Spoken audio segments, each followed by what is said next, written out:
Do you frequently hear people after 50 say that they love aging, that they absolutely enjoy this stage of life? Not just because they look good, but because they actually feel good. They don't wake up with pain. They have mobility. They are able to think clearly and really feel like they're more in control than they ever been of their own life and their destiny. Well, I'm here to share with you it's possible. Why? Because I love aging. I absolutely love aging. And my birthday is just right around the corner, and I'm going to be 58. Often people ask me, what are you doing that's helping you age like this? Well, I want to share everything with you.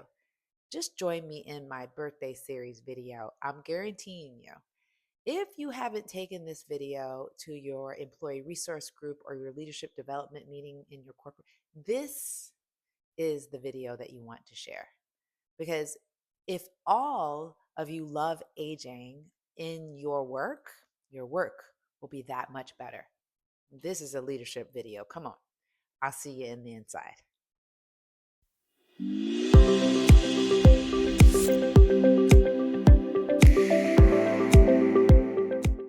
I was so frustrated after delivering our second child. I was about 32 years old that I couldn't fit what my sister gave me as the come down jeans. Come down, meaning like come down in your weight jeans. Have you ever heard of that? We called them the come down jeans because we needed some jeans that we could wear after we delivered our children until we got down to the weight that we wanted to be at. And I will never forget that because I didn't think I would ever get out of the come down jeans, but I did. And in fact, it became my life's mission to have this come down type of mentality, that there are going to be times where I ebb and flow, but I also want to be consistent in the way that I view my health and wellness. And I realized that I get to have agency over that experience. I get to decide how I want to age, how I want to live my life, what type of energy do I want to have, and I wasn't really more aware of it till now about my nervous system, that is the base control center, right? That is the command center. That's the hippocampus, your ability to be able to feel and know that you are okay even in the middle of chaos. I didn't even know until like later in my 50s, like I was doing all types of identities but not really comfortably being in one of them, and always feeling like I had to switch to perform, to be something according to someone else's expectations. And I didn't realize the power of my energy and my executive presence that didn't come from my big flashy orange, even though I love my orange and my makeup, which we all know in women that gets people to look at your videos. Apparently, that's what Cody Sanchez said. But like, I didn't know all those things. But now that I know all those things, I've come to realize that when we have those aspects, executive presence, identity, understanding of your true identity, your energy, your nervous system, when it's in a cadence of life, your life is beautiful, because there underneath all that are things you are doing behind the scenes that are helping you as you age. I am a firm believer that age is nothing but a number that requires you to have different strategies that you use along the way. But foundationally, you have to know that you have a spirit, you are a spiritual being with a human experience and a body that was created so detailed and so beautifully that it actually has an owner's manual. Just like your car, just like your dog that you have that you want to feed really good food to because you know you want it to, your dog to last a long time. You want your car to last a long time. You want your dishwasher to last a long time. There's maintenance. There's things you have to do to help it sustain its life.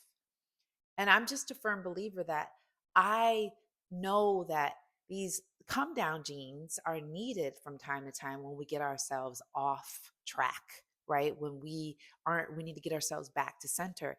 And you're going to have to do that in your life as you age. But the less times you need those come down genes, the more you're able to sustain a healthy life, because what you're going to be doing every single day is having practices that are going to keep you in a flow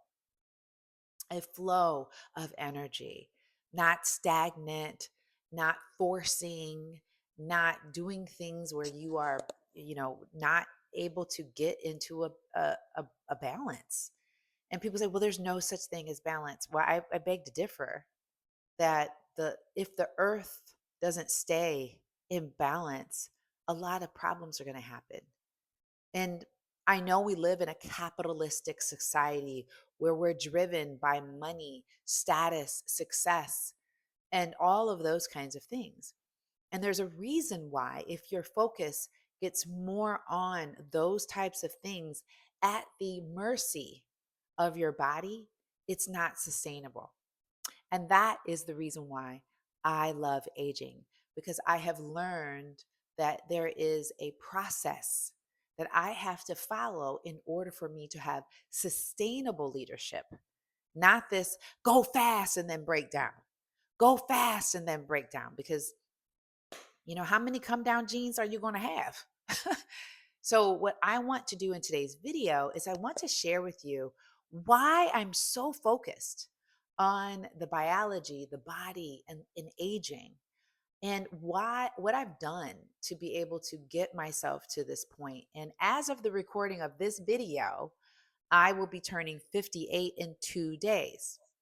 Every single year of my life, I decided that I was going to do a few things. I like to challenge myself on my birthday. I'm not the type of person who will want to, I mean, I love traveling, but I'm not a diamond girl. Don't give me diamond rings. Don't buy me, like a purse or jewelry or makeup or any of those types of things. I am not your status quo woman, the stereotypical woman. I'm not that person. You might buy me a pair of tennis shoes that I could use to run in, or I used to play basketball, or maybe a cool, fit to work out in.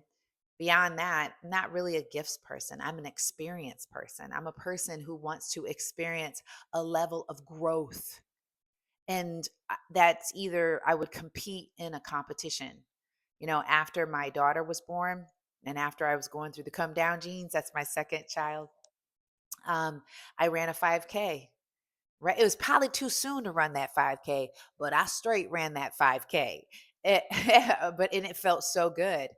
And after every milestone birthday, I've either competed in a competition, or I would do some sort of challenge for myself. I would read certain types of books. I'd write books. And as of today, this is June the 23rd, as the time of this recording, 2026. And I am competing in my very first bodybuilding bikini competition. Yes, you heard it right. That's my 58-year birthday competition for myself. And I'm just so excited. And the reason I'm excited about it is because I love aging. I love how the body ages. I love to learn about the intricate details of being a woman and understanding why my brain needs estrogen. And estrogen is intricately woven throughout a woman's brain. And when that estrogen decreases, it has an impact upon that woman's entire body. And I learned from Dr. Lisa Mosconi that when that happens, your brain is trying to do a reconstruction.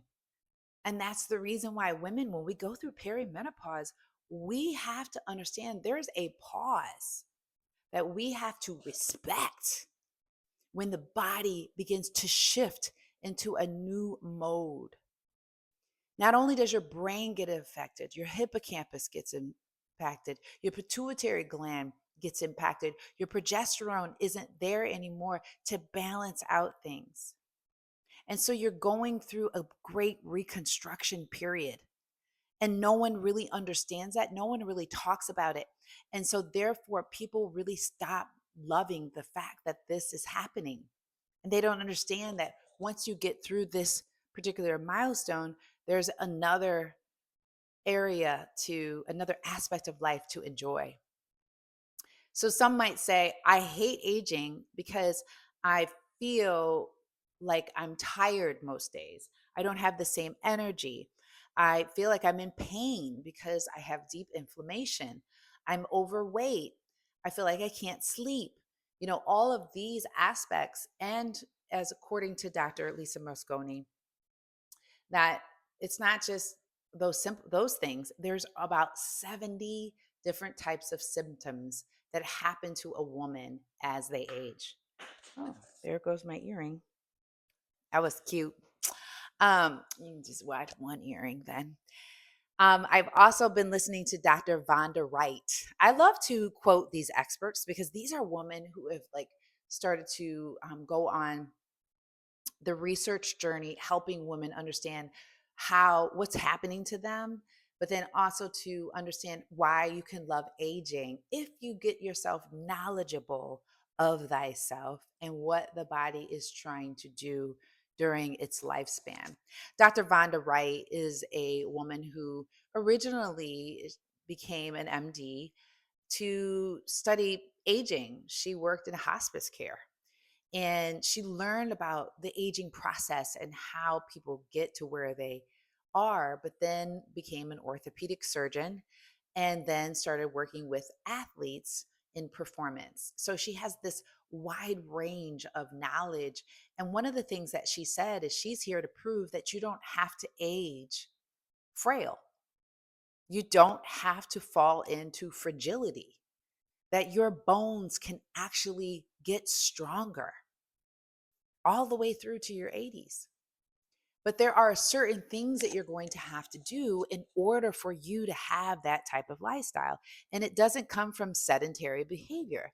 And most of the people that I work with, even I'm sure you're sitting here listening to me sitting, right? Our bodies, as Dr. Vonda Wright says, are designed for mobility, are designed to keep moving. They were never designed to sit upwards of 6 to 7 to 8 hours a day. And so what I learned early on was, and I didn't know about Dr. Vonda Wright. I didn't know about Dr. Lisa Mosconi. I didn't know about books like The Body Keeps the Score by Dr. Uh, Basil Vanderkolk, which talks about trauma. All of these books, all of this knowledge that I have attained over the years, reading and learning my body, but at the same time, always moving so that I didn't have to always use those come down jeans, right? Those come down jeans were only for a brief moment of time. And I don't want to use the come down jeans as being like a negative. I think it's just the come down jeans for me is a symbol of just learning or a stage of transition, right? And so why I'm sharing all this with information with you is because you have to be a person who wants to learn about thyself. You have to treat your body like a temple, not like a trash can, right? You have to understand it needs certain types of things. And I really believe that the quote of loving aging, people that say they love to age is because they are explorers, they're adventurers, they're individuals who like to take responsibility of their lives and learn how they can make it better, not only for themselves, right? Because there's one thing to be, just do this, but there's another thing when you have intention behind it, because then you're teaching your family, you're teaching your community, you're teaching the people that you work with what it means to age in a body that ages gracefully and not just aging through medication and science. Because And I'm grateful for all those things. I'm grateful for science. I'm grateful for medication. I'm grateful for all those things. But my body is beautifully and wonderfully made.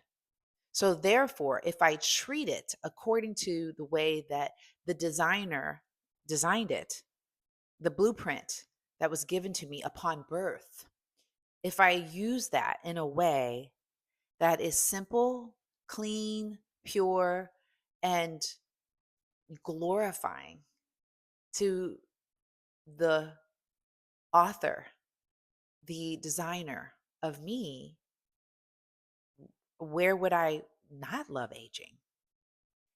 So let me just share with you some of the things that get us trapped into this.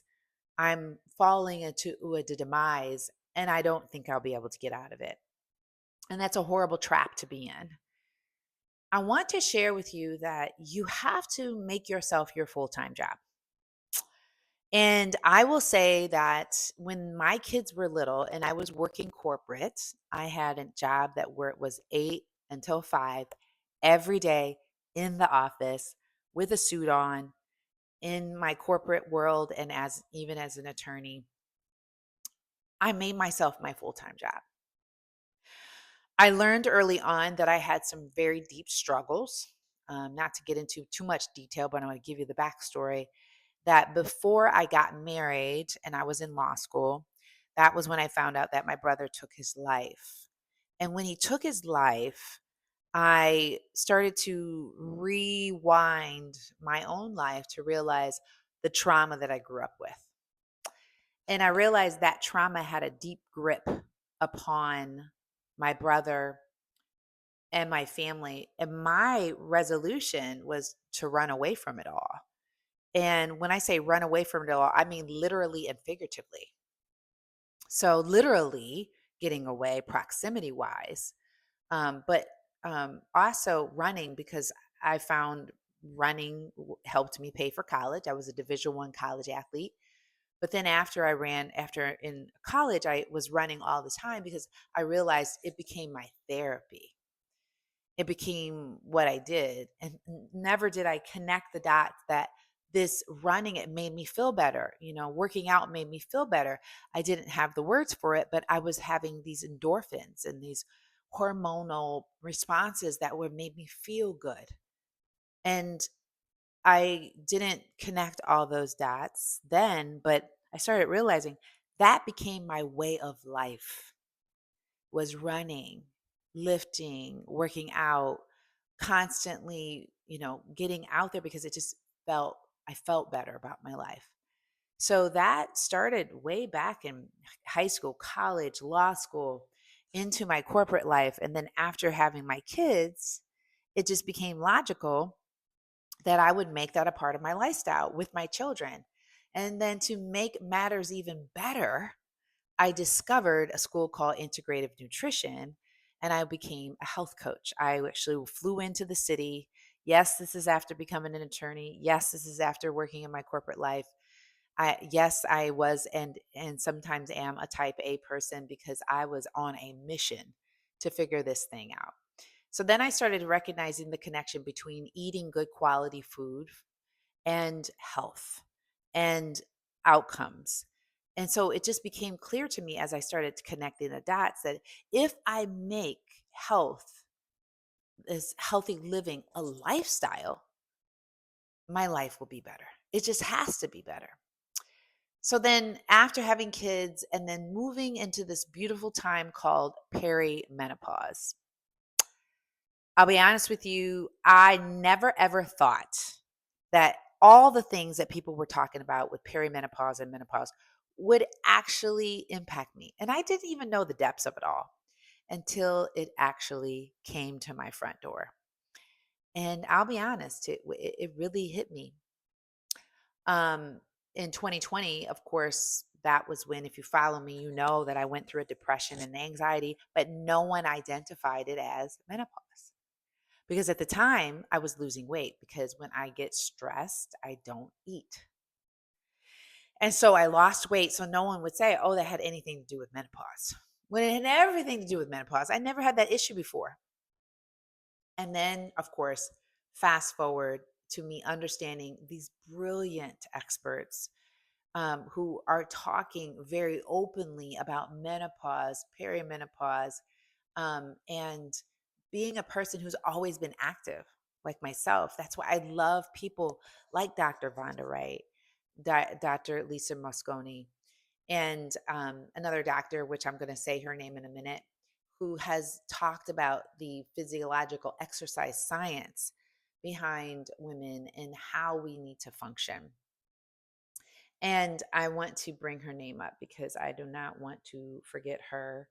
Um, so I'm going to call her a woman exercise scientist because this I like to keep into the video because I'm a Sims. And I'm going to put her last name here and it's going to come up. Okay, yeah, Dr. Stacy Sims. Thank you, Dr. Stacy Sims, Dr. Lisa Mosconi, Dr. Vonda Wright. Thank you for all of the research that you have been doing, helping someone like myself. Because when I got hit with menopause and perimenopause, I knew that I was pretty active. I knew that I was knowing my body. But thankfully, because of the research that they have come out with and my own research on myself, I discovered I can get through this. Yes, hormone replacement therapy is a great thing. Yes, we do have drugs that can help us if we've gained too much weight and our insulin and cortisol levels are too high. Yes, we have all of these things, but what can I do naturally? What are some of the things that I can do without having to spend a whole bunch of money to get them? And started to realize that I need to double down on a few things. And so I want to share with you why I love aging because of those things, because I do research, I learn, I make myself my full time job. And I've learned that movement and exercise is the number one contributing factor for your ability for your brain to think and function well, to reduce the risk of dementia, to reduce the risk of inflammation, reduce the risk of a fall. Keep yourself mobile so you can be agile, to build muscle and retain it, to know how to have energy that is on 10 most days, to be able to have a regulated nervous system, and to understand the identity that is going to serve you the best so that you can be the executive performance person in your own life. And I want to share with you that there is a system that I've built that I know that you will get value from. And I want to share that with you before I close out today's video. But I want to give you three things I believe are non negotiables that have helped me at this stage of life. And for those of you who've never met me, I know I'm 20 minutes into the video. I'm just now saying my name, but I am Diana Patton, the authentic power strategist. I work with corporate women, high achieving women, executive level women, helping them understand the intersection of their leadership and their purpose with their visibility and authenticity and power to lead on their terms, to really understand how to leave a legacy impact that allows your true essence to come through. And I believe it has a lot to do with understanding your biology. Because as I got to this stage of my life, I started to realize the strategies I thought were good for me in my 30s, right? Those come down jeans in my 30s. I needed to get a new pair of come down jeans. I need a new pair of come down jeans. And I call the come down jeans a strategy as well. So I needed a new strategy. So I want to share these three things that I found to be profound in my experience. When I started my bodybuilding journey in January of 2026, I was 63 pounds, right? I don't like to talk about weight, but I got to talk about weight, right? I know, some of us get all triggered with that, but I got to talk about weight because I needed to lose some. But how do I lose that weight and gain the muscle? How do I do that? Am I going to be able to do that?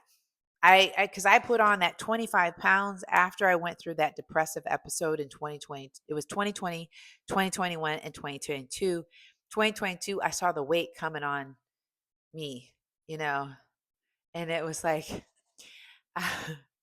I feel the weight is coming on me, and I'm losing my control of the power. It's multiplying. That's how I felt about my weight. And it wasn't electrifying. And then of course I had to wake up because I need a plan.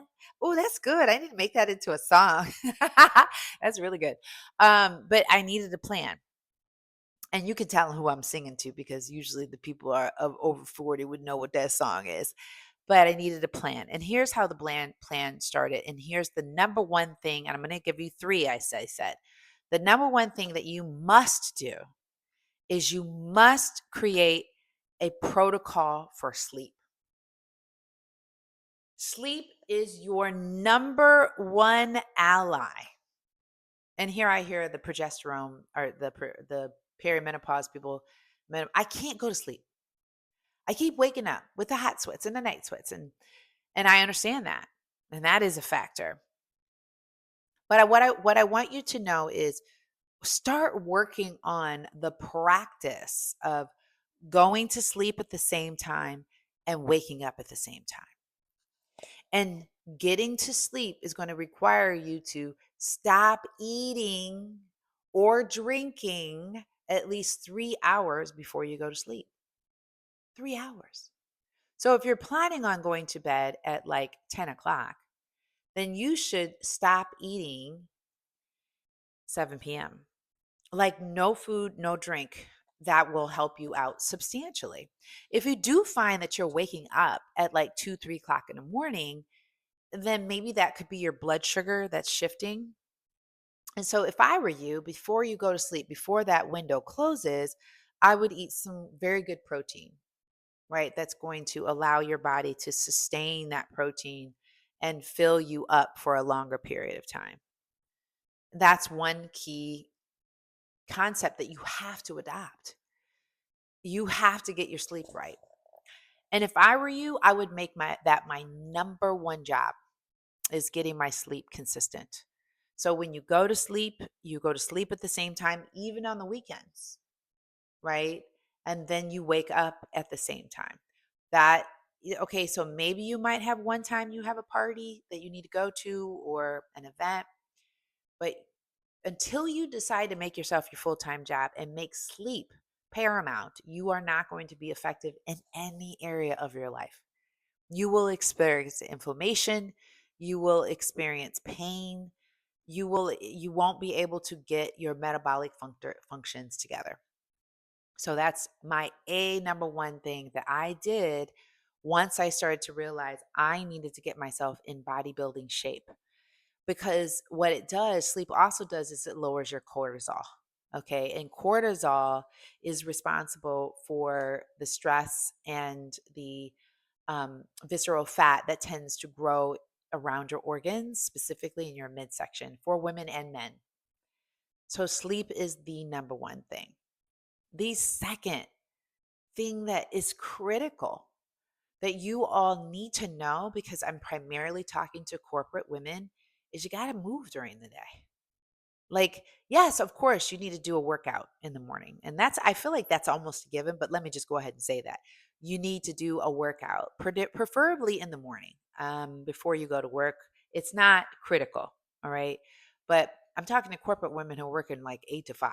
Okay. It's very, very hard to get a workout in later in the evening. And I just don't think it's wise to do that because that messes up with your eat times and food time and going to sleep times. So if you can flex your time, I get that workout in the morning, but you gotta move during the day. You have to move during the day. And of course, I'm a big fan of walking, but some of us don't have the ability to walk during the day. So I have found this to be very helpful. And I believe I can say Dr. Stacy Sims.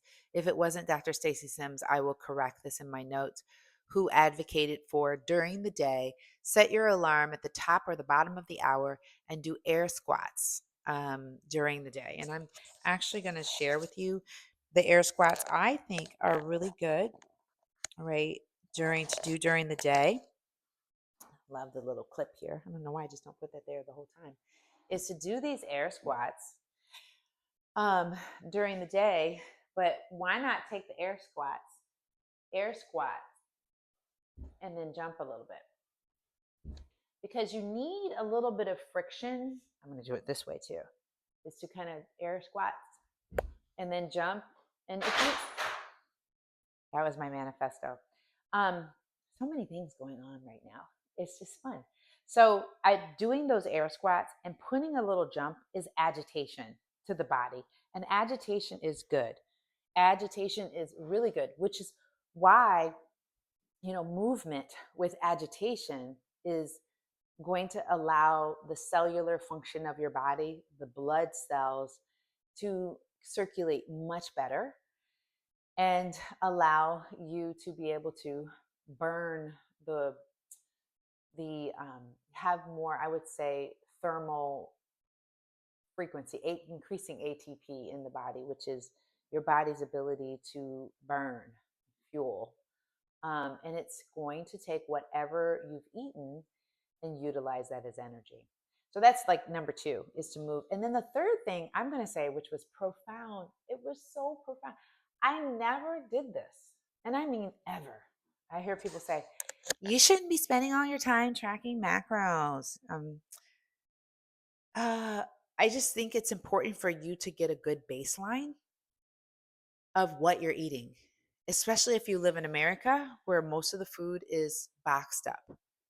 So, yes, I'm a big fan of whole foods. Whole meaning like whatever walks around this earth or whatever's grown in the ground with the least amount of processing is what you should be eating. I've always advocated for that. But as I've gotten more wiser and at creating new strategies, I realize I need to eat more protein. I need to eat more protein.